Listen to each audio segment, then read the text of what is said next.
So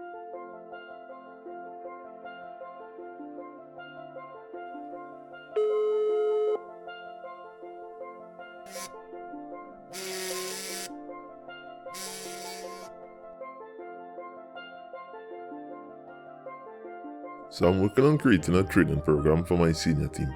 Yeah, that's no problem. What do you need? On average, how much distance does a footballer run during a match?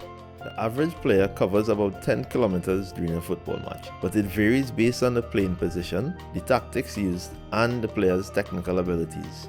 So I can just have my players run about 20 laps at a steady speed every session. That's about 10 kilometers. They should be fit enough to play after that, right? Unfortunately, it's not that simple. Football is a high-intensity game, where 42% of the total distance is spent walking, 39% jogging, 17.5% spent running, and 1.5% of the total distance is spent sprinting, all at unpredictable moments throughout a match. And that's not even considering jumps, tackles, shooting, or passing. So I just have them run laps at different speeds instead. Apart from the unpredictable changes in intensity, multi-directional movements also account for 25% of the game. What does that mean? During a football match, players perform repeated change of direction movements such as spins, twists, running backwards, all in relation to their teammates, opponents, and the ball at unpredictable moments. Studies average that at least 8% of the movements throughout a match is attributed to running backwards.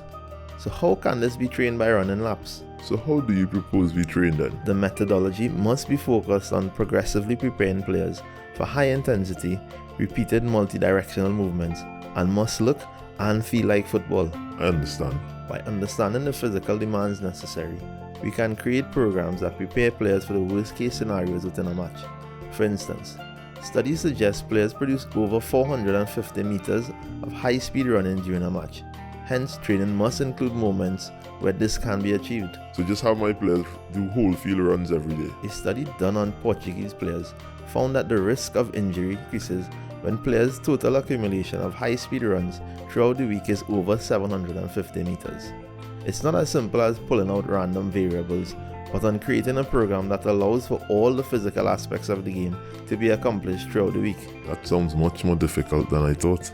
High performance requires an in-depth knowledge of physiology, and the learning never stops as the game is ever evolving, as do will our training methods. Well, I have a next question. What about the physical demands for each player based on their position? Let's save that one for next time.